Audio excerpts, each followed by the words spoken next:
You made it. Let's do this. Hi, friends. How are you doing? Should we hit the road? Yeah, let's do it. So back in January, I flew out to Dana Point, California, and met up with my colleagues, Caitlin O'Keefe and Luke Vanderploeg. Yeah. We're headed to the Waldorf Astoria that is the host hotel for the Republican National Committee's winter meeting. And that's basically where the leadership of the inside of the Republican Party will hear out the candidates and then make a selection for the next R.N.C. chair. And that's all happening at this very bougie, very exclusive, very expensive hotel in Orange County, and that's where we're headed. Right, like minimum $900 a night. Like minimum. The meeting we were here for is not a highly publicized event. In fact, its members would rather the media not show up at all. But it seemed like the place to go. It's the first Republican meeting of the year, and I think what we're trying to do here is figure out how honestly are Republicans reckoning with their midterms losses. Because while the committee had a clear agenda for the week, they're debating about whether a new chair is necessary for the party to move forward in a positive direction. It all felt tied up in this much larger story about the party and the fractures that have formed after the midterms. After targeting Kevin McCarthy in the speaker fight, the grassroots had now turned on the R.N.C. chair, Ronna McDaniel. She's the niece of Mitt Romney, though she rarely uses the Romney name these days. And if she were to win, she'd become one of the longest-serving chairs in Republican Party history. But for weeks leading up to the vote, members of the Trump wing had been working to block that and using right-wing media to promote her challenger, another R.N.C. member, Harmeet Dillon.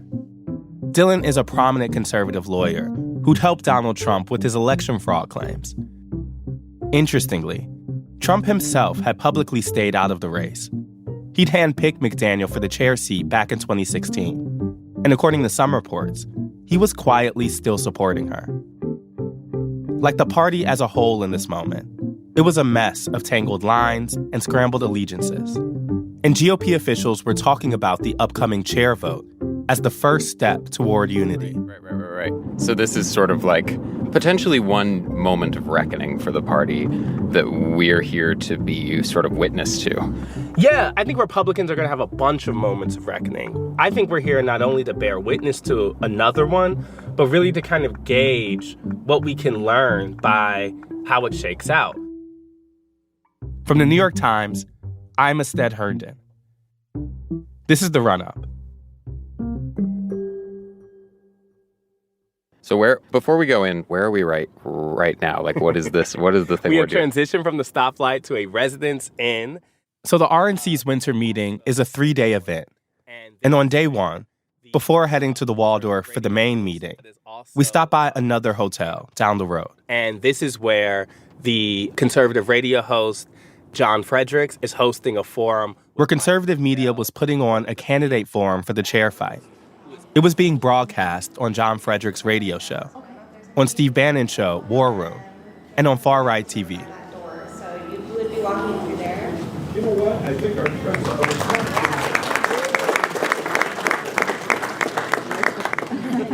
No. It's like we have a commercial break. Can you just real quick describe the table, who's sitting at it, who's not sitting at it? On the left, you have an empty seat for Ronna McDaniel, who's the R.N.C. chair. They're trying to make sure they show that she has chosen not to come. You have the surrogate for Harmeet Dillon's challenging campaign. You have Mike Lindell seated there, who is the Trump supporter and My Pillow CEO. And you can learn a lot by just looking at this table. For one, McDaniel is not there. Event organizers say they invited her. She says they never did. Dillon has sent a spokesperson. The only one who's actually there is the third candidate, the long-shot, far-right figure, Mike Lindell. But the room is packed.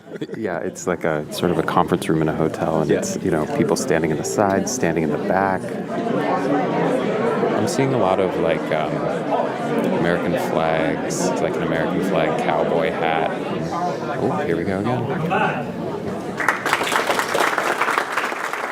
The forum is set up as a debate, and the main focus is why the party keeps losing. The last 2 years, the biggest thing that we needed was a fair playing field. We need our election platforms fixed, bar none. Whether it's machines being gone, whether it's voter rolls being cleaned. But there are a lot of moments. This is something that Harmeet is very, very passionate about. You've been an election integrity lawyer for some time now, too. I will say one of the things when Harmeet wins is the first thing she'd like to do is bring Mike Lundell on board to help us sort out what is going on with you. When they're mostly just agreeing with each other. What did Ronna McDaniel do to fix any of it? We just went into the 2020 election and Ronna's on TV saying we had bad candidates and it's Herschel Walker's fault. And there was not bad candidates. It is not real elections. We have to recognize that. And the midterms aren't Donald Trump's fault. We've lost 3 cycles in a row, and you don't just get to fail upwards. If you owned a football team and you lost 3 seasons in a row, you would either fire the head coach or at minimum you trade some players. Right now we're doing neither. We're not trading players, we have the same head coach and we're expecting a different result, and that's the definition of insanity. The midterms were McDaniel's fault, and she has to go. What she said. Okay, folks, we have run out of time, so we're going to do the closing statement. I'm reporting with the Times. I know you've been talking to our producer, Caitlin. Caitlin, yes. Not me. This is I'm Luke. Luke. Caitlin's still. After the forum, Luke and I went to the hotel lobby to catch up with John Fredericks. Yeah, actually, can you just say your name and where you... Yeah. Just for the... John Fredericks, radio and TV at JF Radio. Or, as he often refers to himself on his radio show. You should say the Godzilla of truth. This is the time to say it. John Fredericks, I am the Godzilla of truth in America. You can follow me at JF Radio Show. The Godzilla of truth. He's hosting this forum as a way to draw grassroots attention to the R.N.C. and their process for electing the party chair. What we're doing is we're bringing transparency back so that our base understands how this works. See, before we started doing this, they had no idea. They had no idea how even who these 168 people were. Mm-hmm. If you look at the level of corruption that goes on here, they won't let the media in until Friday. You can't even get credentials till Friday. Mm-hmm. You can't even go down the hallway without that Gestapo there, right? Then they hold it at a resort where nobody can get to. You go to breakfast.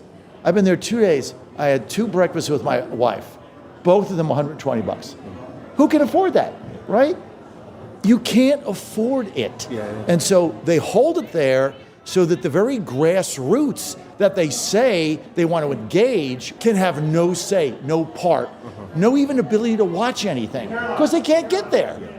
Then, what's even worse than that, the speakers at the event are all Ronna supporters.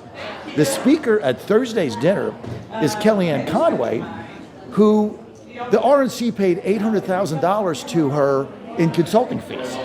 I mean, it is just one big awash in grift is what you've got going on. They don't want any transparency. Why do you think they're doing that? Because she has no record to run on. She's lost 5 consecutive elections if you take the 2 Georgia runoffs. I guess a question I have is, how are those 5 elections her fault, but they're not Donald Trump's fault? Why does she get blamed for those elections? She's the chairman of the R.N.C. If you want to blame Trump, don't vote for him in the upcoming primaries. That's your choice. You can do that, right? There's going to be challenges, and you can vote for someone else if you think he's the reason, right? I happen to not think he is. But she is the chairman of the Republican National Committee. She's done nothing on ballot harvesting. She hasn't done anything in any of the critical areas. Independent of how you feel about Donald Trump. She has, we need someone else. Look, this is a movement. America First is a movement of working people that want their jobs back. They want to take care of their families. They don't want their kids groomed in school. They don't want to compete with low-wage immigrants for jobs, right? They want to stay out of these wars. They don't want to be sending tanks at, hundreds of millions of dollars of their money to Ukraine. They want to live their life and make a better wage. And then we're trying to take over the Republican Party because what it represents right now is the Mitt Romney elites, right? We go to the infield of NASCAR and grill hot dogs, and Mitt Romney goes to the box of the owner of the Jets, right? That's the disconnect. And they're still in that world. They don't get it. And eventually we're going to take over the Republican Party as a vehicle right, as a vehicle for our movement. Where do you expect that kind of energy to go? Is it just waiting for the primary? Is it back to Trump's campaign? I don't think so. This is about bigger stuff than that? People have changed. The movement has eclipsed all of its current leaders. That's including what you're Donald not. Trump. It's eclipsed them all. Trump is now one of the leaders. He was the leader. Now the president is a key leader, right? This is not defined anymore by its leaders. That's the most important thing to realize. And the movement itself is becoming the it. When do you right? think that shifted? I think it shifted during McCarthy. I mean, look, I'm sure that I'm going to be playing a role in the campaign. I'm for Trump, no question. Yeah. You know, his surrogates are here, all friends of mine, lobbying behind the scenes for Ronna. That's fine. They got a right to do that. But they can't control the grassroots. We have gotten so many people involved in the party at the local level. Yeah. It's over. And what we saw here today is you got 100 people came. All I did was announce it on my radio and TV show. Yeah. And they just drove here. Why? Because we got them involved and they're cut out of the process. And they want in. They want to know what's going on. They want transparency, right? They're crowding us out. Listen, So we have been we want to get back in contact. So before we've even gotten to the R.N.C. meeting, here's what we've learned. For grassroots conservatives, the midterms were not a rejection of their movement. My name is Caitlin. I'm with the New York Times. And I was do you have a couple minutes to chat? I'm just curious what brought people here. I'm Sunny Schmidt. I live here in Dana Point, and I just found out about this morning. And so, I mean, Ronna McDaniel is just ruining the party. So we definitely need a fighter for the people. That's why I'm here. The election was still stolen, and the establishment is still to blame. I've been watching. I've never paid much attention to politics, period, until 2016, frankly. And now I almost listen to it, watch it nonstop, because it matters, and we matter, and the country is going straight to hell if we don't take over. I mean, the R.N.C's done a terrible job, and it's because of leadership. And if either one of these other folks get in, we win. And if they team up, all the better. Harmeet and Mike are both grassroots. They're for the people, not for the machine. I'm curious about your feelings about President Trump. Do you want him to get another term, or do you? And while many of them I am a Trumper all the way. still love Trump, He won, so they just need to put him back in. here's what feels new. I'm increasingly hearing the grassroots remind us of an important fact. And anybody who's for America, I don't care if it's Trump, anybody, just America first candidates. Their movement predates Trump, predates any one leader. Very different from my comrades. Okay, I'm not a Trump fan. And some of them are even saying, I want DeSantis. DeSantis is very, very shrewd, and he's common sense, and he knows how to get things done. He also knows how to work with media. they're willing to move on without him. This feels big. It's something we really haven't seen in the past 6 years. Good point. But I still disagree. I still like Trump. I'm willing to hear other viewpoints. And I still love you. Thank you. I still love you too.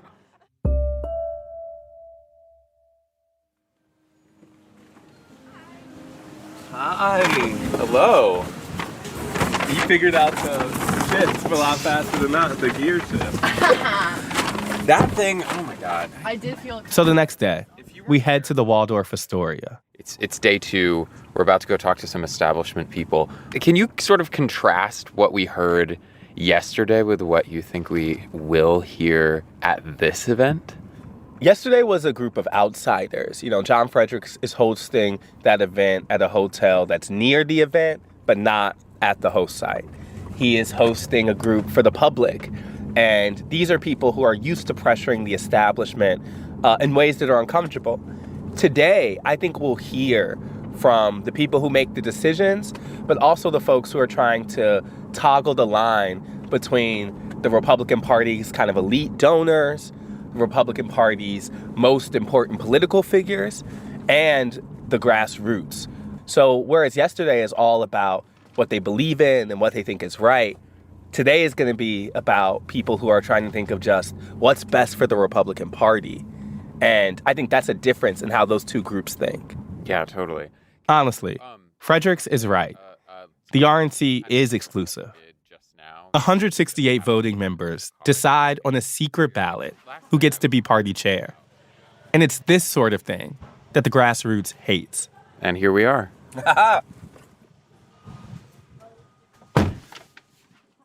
As we're entering the hotel, security guards won't let us bring in our microphones, so we have to record on our phones.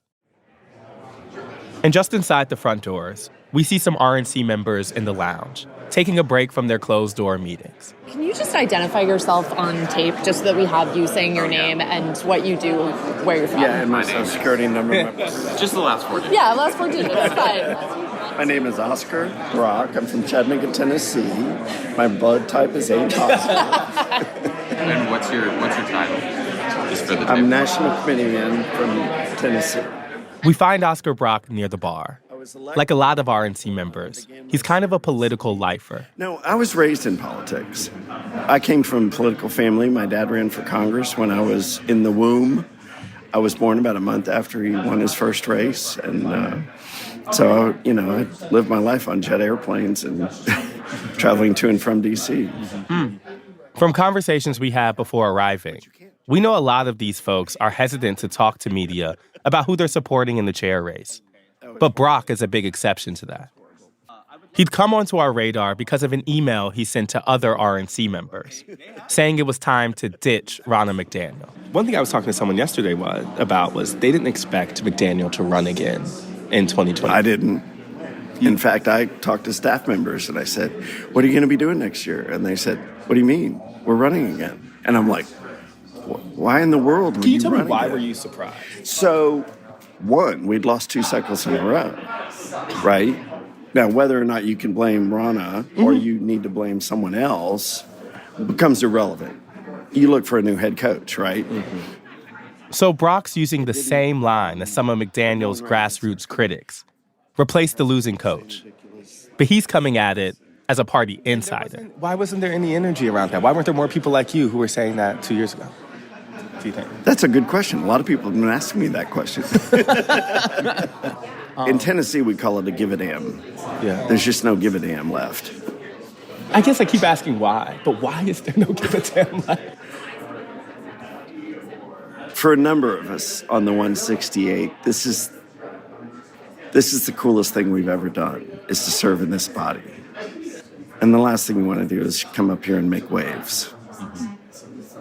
I'm just not that way. And you're saying so that lends itself to just allowing the ship to continue course? Yeah, I think that's right. This is about just making sure I still get to come back to the Waldorf Astoria in Dana Point next year, right? And for a lot of people, changing chair would mean that wouldn't be true. No, we're not going to stay at the Waldorf Astoria of Harmeet's chair. We'll be at the Marriott down the road. Where we are. Yeah. Brock's joking around. But this thing he's talking about, the party's fear of making waves, for him, it's bigger than the chair fight. And the ultimate example of it is the party's relationship with Donald Trump. Are you familiar with the parable of the boiled frog? I believe so, but I would need a reminder. Okay. Give it to us for the chance, yeah. So you can put a frog in boiling water and he'll jump out, right? But if you put a frog in a pot of water and then turn up the heat, he'll eventually cook to death without jumping out, right? So we became that frog. We have heard a number of people kind of go through Trump tiptoeing, even yesterday. Of course, right. because he can crush you, Look what he did it to people way more powerful than me, Bob Corker, Jeff Flake. He just crushed him with his thumb. Yeah. You're saying that is on folks' minds? Sure. If you were to hold a straw poll of the committee, how many do you think want Donald Trump to be the next president of the 168? Maybe a third, maybe less. What percentage of the people who don't want Donald Trump would say that out loud? None. Yeah, that's how it feels. That's how it feels. And so for Brock, getting rid of McDaniel is critical to the party showing it's ready to move forward. But there was something I still didn't totally understand. You know, I saw the email that you had sent out about the time to move on from McDaniel and from Trump.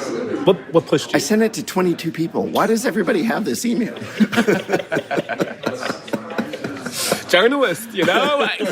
We would be bad at our jobs if that wasn't true. So I was reaching out to the Never Trumpers.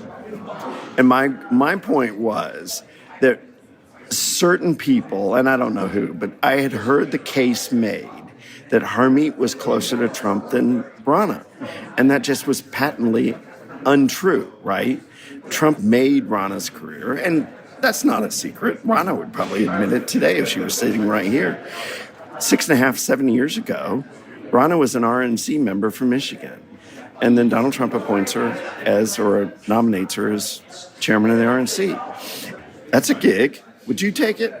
The funny thing about this chair fight is that on paper, McDaniel and Dillon look kind of similar. They're both R.N.C. members. They both have ties to Trump world.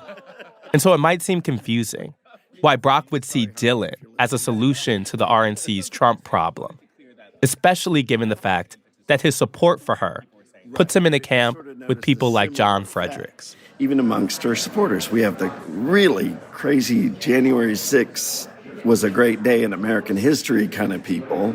And we have the, January 6th was truly an insurrection people on the team. I mean, and we've got the whole gamut. We've got one lady who helped organize the Stop the Steal rally on January 6th. Now, she didn't go to the Capitol, but, so we've got the whole gamut. And I use the analogy of strange bedfellows. And someone asked me, what about Charlie Kirk and Tucker Carlson? I said, we're rooting for the same team. That doesn't make us teammates. But, I mean, in some ways, they've been leading the team. Well, and I'm grateful for their help. Do you worry about... Yes.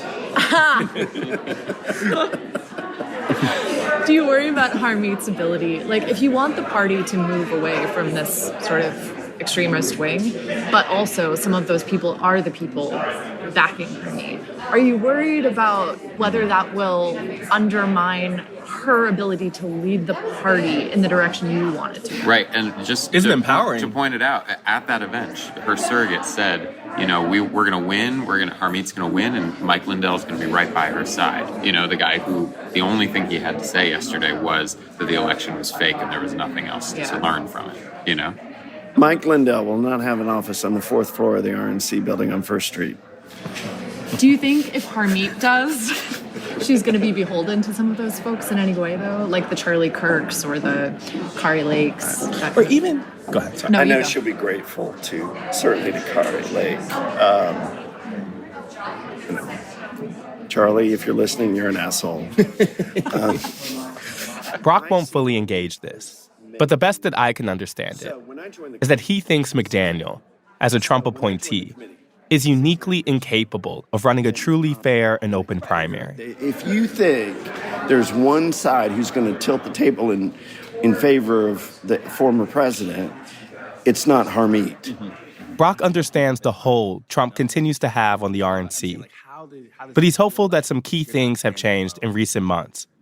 Namely, Trump's grassroots support. And what did they say? He estimates that Trump used to influence around 34% of primary voters. Yeah. How did the midterm shift anything? It was, another nail in the coffin. We dramatically underperformed, both in the U.S. House and the U.S. Senate. And I think everybody went, oh my gosh, and our candidate quality was way below what we've come to expect over the long run. Here's the thing, though, is those candidates won primaries, right? It's not like those candidates were just hand-selected by Donald Trump. They were definitely endorsed. Totally hand-selected. They were hand-selected, but I'm saying But that 34% of the Republican primary voters that he influences made that happen. Yes. Whether it was J.D. Vance, who ended up being a decent candidate, or Dr. Oz, who ended up being a terrible candidate. Or Herschel Walker. Well, God bless him. And so I'm saying, is it a Trump problem or is it that 34%? How do you separate them? Do you think that number's still that same? No, it's a little bit lower. It's a little bit lower? Yeah. Mm-hmm. I'm guessing it's in the high 20s or maybe 30% that he still truly influences, you know? What's going on here is a conversation happening all over the Republican Party, a kind of high-stakes guessing game about how much of Trump's base remains. Because in a primary election, a difference of just a couple percentage points matters. How do you ensure that 34, maybe slightly less percent of the Republican primary voter base is not the driving factor of the next presidential primary? Well, we have to sell it, right? We have to get out there and convince them that there's a better way. And we've got to get past this post-truth world of Steve Bannon and Kellyanne Conway, right? You've got to get past that. You know, the Matt Gaetzes, the Marjorie Taylor Greenes, the Lauren Boeberts, who's the jerk in New York, George Santos. You know, I mean, these guys are going to exist. Our question is, if we can keep them off of CNN, off of Lester Holt on NBC Nightly News, right, then I think we're okay. It's when they say the most absurd things and they make the headline of, ABC News that it kills us, right? And you're saying you are confident in that I'm confident we can make the case that we can do better. So, I mean, hey, listen, I think it's interesting that you can both feel that the party you have been an active member of for so long is being pulled in directions that might even take it away from where you are as a principled conservative. And at the same time, I hear that you feel to seemingly trust that process, that if you all have a neutral primary and if the case is made, you believe in kind of the Republican electorate at large. I do, with a certain exception of the 14th District of Georgia where Marjorie Taylor Greene lives. Because I can't imagine ever voting for someone who talks about Jewish space lasers, but that's just me. For Brock, if the party can just get the courage to reject Trump and reject what he sees as an increasingly small number of voters who support him, the party can go back to the way it was. A party that wins. It passes. Remember, 1974, Richard Nixon resigned in August. We got creamed. We, the Republicans, I was 12, 11, whatever. But we, the Republicans, got creamed in November. We got creamed again 2 years later. And by 1980, we took control of the U.S. Senate and put Ronald Reagan in the White House. Things change. Pendulums swing. And that's my prayer. What gives you that hope that the process will sort of fix the problem? Time heals all wounds? I don't know. That's helpful. This is great. I spent some time thinking about this stuff. Yeah. The thing is, Brock is an outlier in the R.N.C.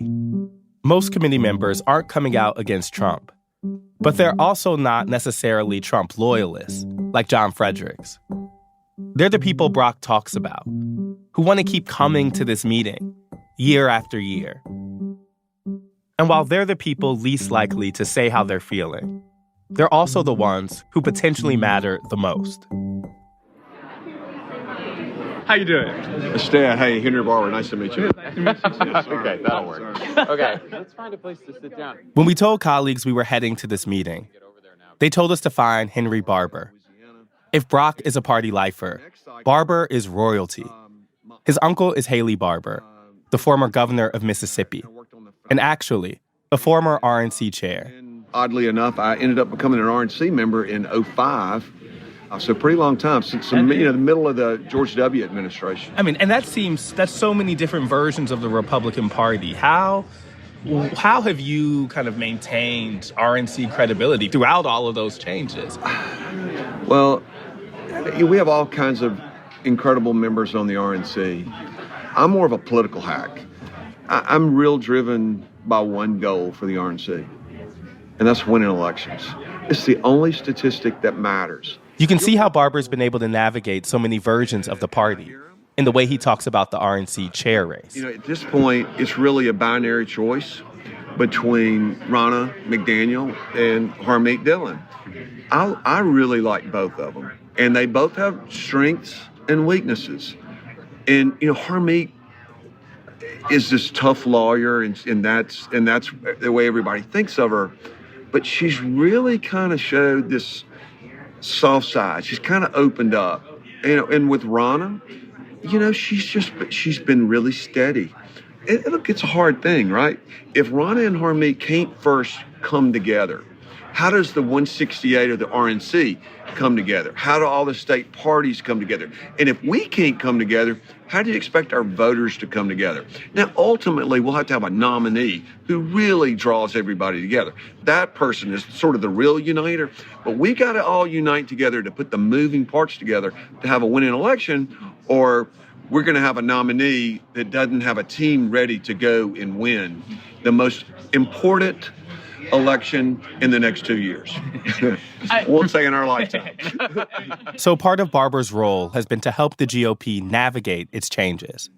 And in that role, he worked on the party's now famous postmortem after Romney lost to Obama in 2012, the one we obsessed over last season. We talked about if we're going to have success growing the party with minorities, we need to look at comprehensive immigration reform. And then along came a guy named Donald Trump. And he kind of turned the world upside down. And he did some things differently than I think we envisioned in the report. But you can't argue with success. And, of course, he won. But he did go about it a little differently than maybe what we envisioned. And now, he's been tasked by Ronna McDaniel with co-leading a new autopsy about what went wrong in the 2022 midterm elections. No, you got the wrong word. What diagnosis? Though he refuses to call this one an autopsy. Analysis. Analysis and, the 24 game plan. Sure. So I think if you look at the 22 cycle, I think there's a lesson for the 24 cycle. Our candidates who were focused on the future, who were focused on public policy, did much, much better in the 22 cycle than the candidates who were stuck in the past, and particularly those who were just talking about 2020. Our candidates need to look at Brian Kemp, Mike DeWine, Governor DeSantis. These were folks who were focused on the future, who delivered for their states, and they were elected overwhelmingly. The candidates focused on the past, they didn't do as well. Yeah. When you point to people like Kemp, like DeWine, like DeSantis, who did have very successful midterms, how is that compatible with a party that Donald Trump is still the center of political gravity?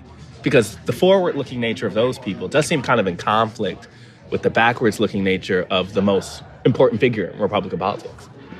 Well, President Trump is a mighty important figure in the Republican Party. There's not any question about that.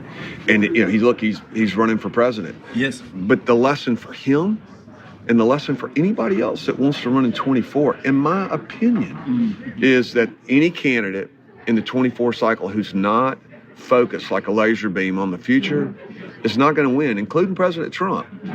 But if he is focused on the future, then President Trump could end up being our nominee. And if he is our nominee and he is focused on the future, he'll beat Biden. What should the party do with the Mike Lindells of the world, who have not let up on the election conspiracy, have not let up on saying that things were stolen? Can that next nominee be a uniter?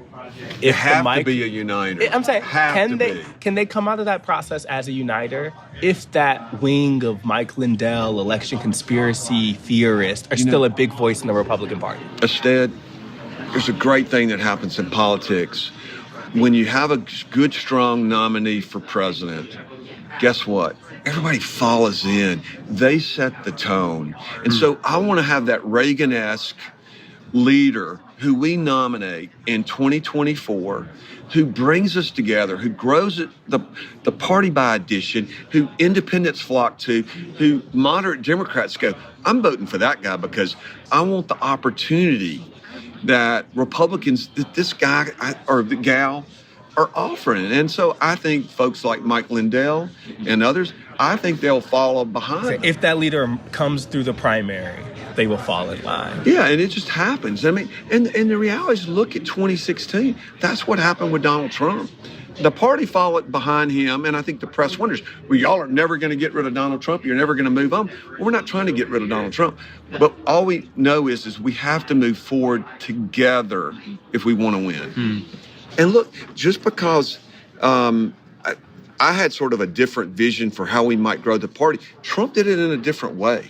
But where he grew it with a lot of working class people, we went backwards in suburbia. So how do we, bring those coalitions together and grow that? So Trump can be part of this 24 victory, whether he's the nominee or not. We need Donald Trump. We need the people who love Donald Trump. We need him to be part of the solution if we're going to win, because if we don't come together, I can assure you we're going to have Joe Biden for 4 more years, and America ain't going to like that. So when we look ahead to the diagnosis, it sounds like we're thinking about 24 victory plan. It sounds like Trump. It sounds like, this is not about to be some anti-Trump's creed. This can both learn from Donald Trump solutions and the challenges. That both of those things can exist in the anybody same. Who has a plan and the foundation of it is anti-Trump has got not a clue, because that is a path to losing. I know we need Donald Trump to be part of this, part of our success. We need everybody in the party, and we got to grow the party beyond that. And look, it's one step at a time. And, right now we're electing leadership with the R.N.C. And there's some contention in these races, and that's fine. And it's healthy, actually. But they've got to be the first ones to come back together. And I think that's where Harmeet and Ronna, particularly have to show leadership. And, look, there are all kinds of people. There are all kinds of people with different ideas. But I think if we work together and we have a leader, that it can work. Now, if we don't get the right leader as our nominee, we got problems. And everything I said, just forget it. That was the only thing I was going to ask. You already ended it with that. Yeah, I was going to say, what if it doesn't happen? But to your point, that's we where lose. the fight is. We lose. And look, there's a lot at stake. Yeah, that's all I got. And I got a lot of wind noise coming on this mic.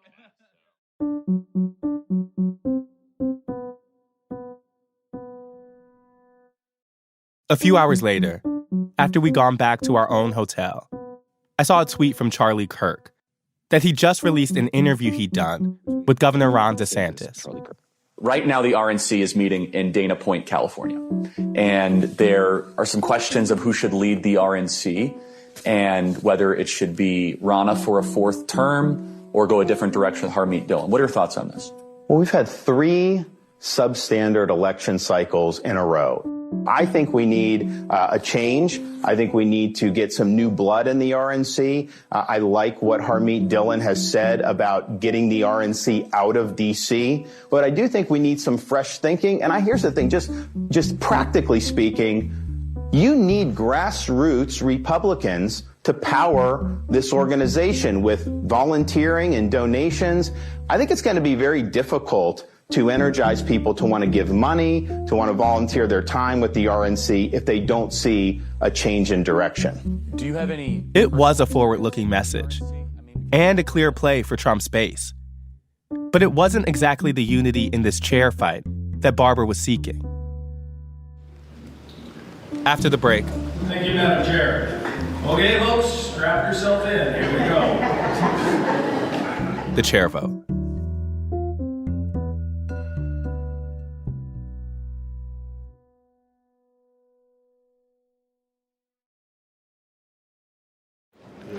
It's a very grand staircase we're walking down right now. The next day, it's finally time for the R.N.C. chair vote. Last time was trying to welcome the New York Times. Great. The vote's happening in a huge ballroom. It's full of R.N.C. members and other members of the press. At the front of the room, there's a stage and a podium. Hanging behind the podium, there's a big red elephant logo, flanked by American flags. Ronna McDaniel takes the stage. So I'm really excited to be in California, and I know a lot of you asked, why are we in California? Because I just wanted to rub Nancy Pelosi's face in it one more time. Okay, she is no longer the Speaker of the House. We should be thrilled. She's downplaying the midterms losses. If this had been a presidential year, we would have won the Electoral College with 297 votes. That's a really good sign as we head into 2024. But most of all, Nothing we do is more important than making sure that Joe Biden is a one-term president.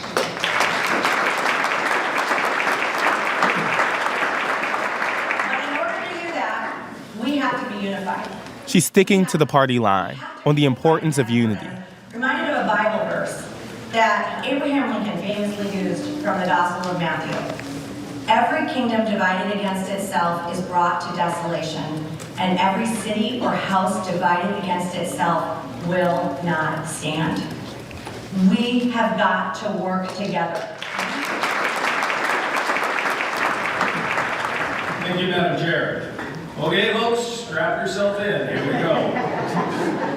Then, the vote begins. Alabama, will you please come forward and cast your votes? R.N.C. members are called up to vote by state. Please return your seat. There we go. If anybody sees anybody out by the coffee, can you please tell them to please return to their seats?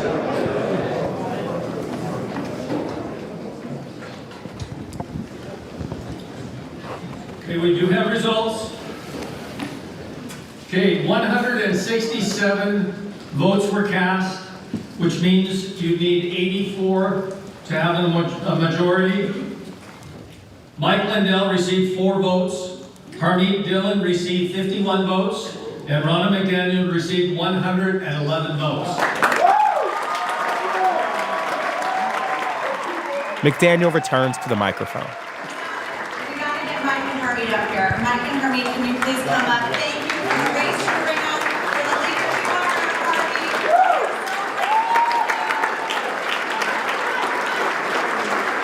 We have a winner. We have a winner. McDaniels wins, and they have a little unity moment up there where Dillon is hugging McDaniel, and Lindell is also coming up there. We need all of us. We heard the grassroots, we know. We heard Harmeet, we heard Mike Lindell. But with us united and all of us going together, the Democrats are going to hear us in 2024. For McDaniel, it was a decisive statement. No matter the grassroots pressure, a strong majority of the people in this room were still behind her. And not only did she win, the margin of victory was way bigger than people expected. How you doing? What do you think? What you just witnessed was are we on the record? I'm recording, is that all right? Yeah, absolutely. Okay.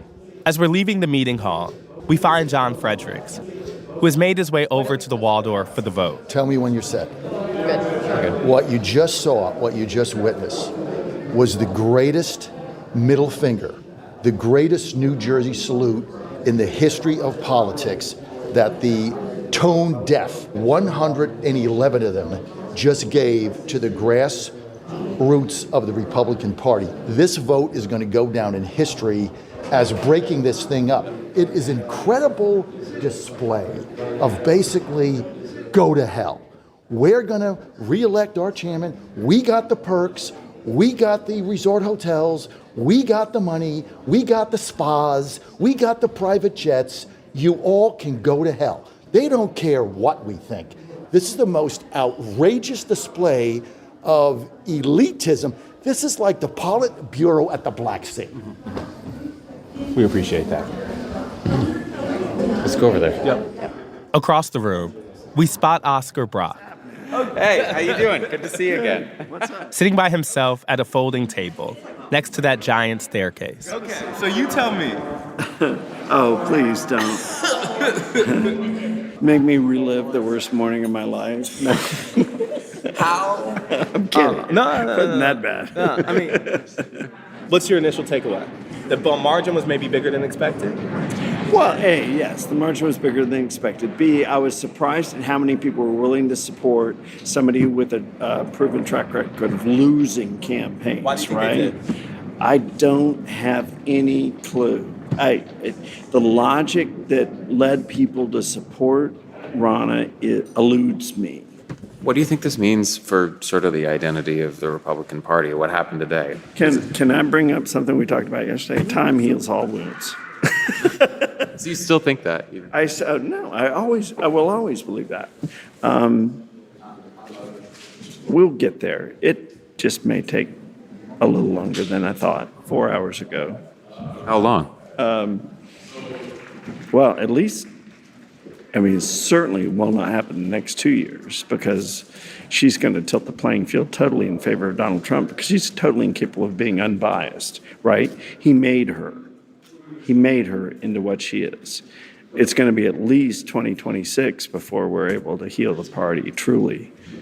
We're going to track the election analysis autopsy effort that comes. Yeah, good luck with that. Because we're never going to tell the truth, right? We're never going to tell the truth. That one of the big, not the only, but one of the big reasons is that Donald Trump endorsed unprepared candidates and caused them to finish first in their primaries.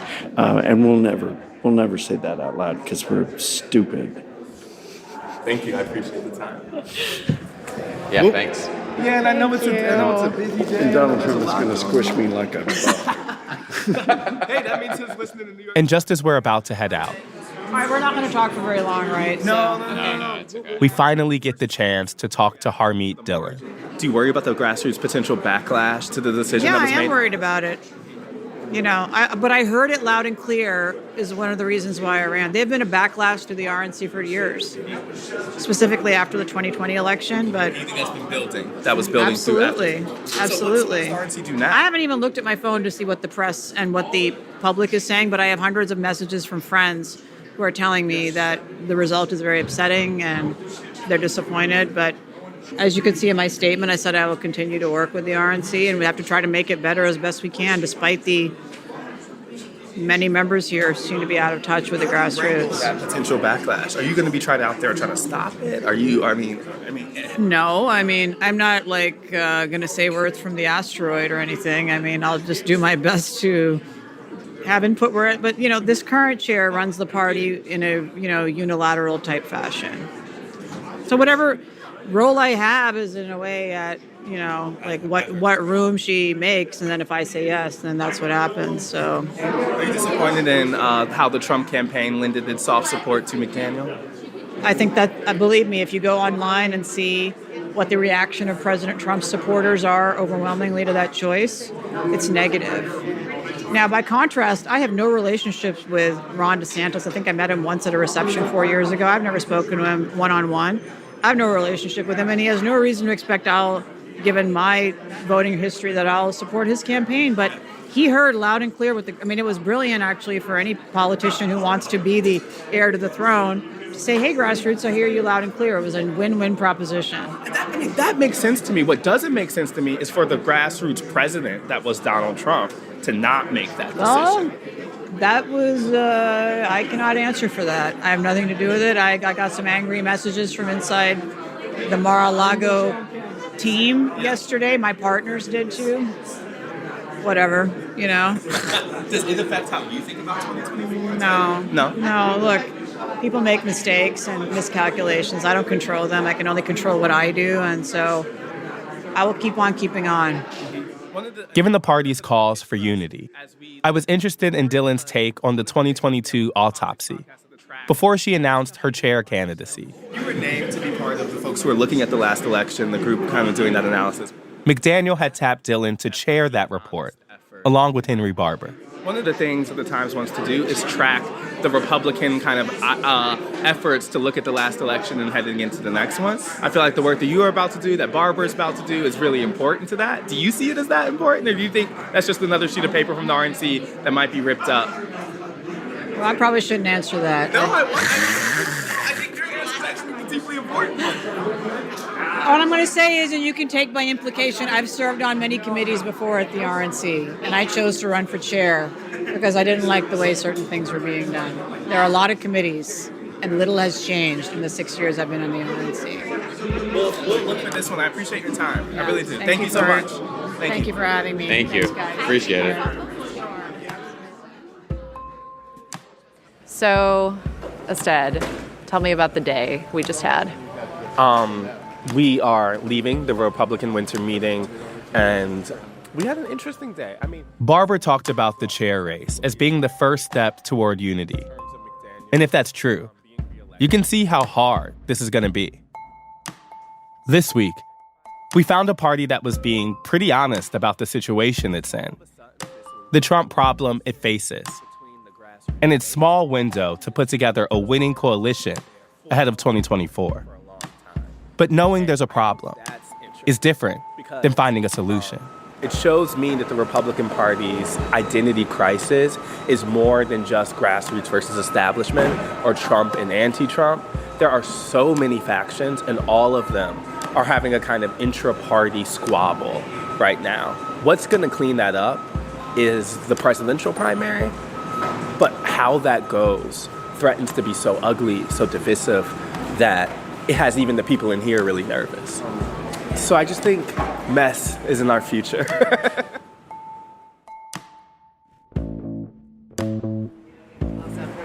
We're coming. All right. Come on, we're ready. Let's go. Oh, we're back to the Waldorf Astoria. I don't know when I'll be back here. Never. Yeah. This might be it for me and you, Waldorf.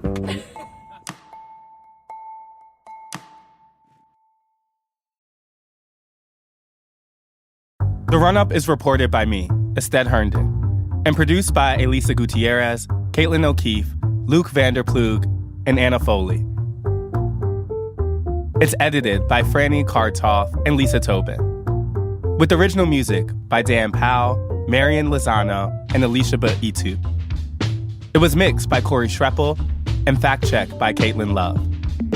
Special thanks to Paula Schumann, Sam Dolnick, Larissa Anderson, David Halfinger, Mahima Chablani, Desiree Ibaqua, Renan Borelli, Jeffrey Miranda, and Maddie Masiello. If you like the show and want to get updates on latest episodes, follow our feed wherever you get your podcasts. Thanks for listening, y'all.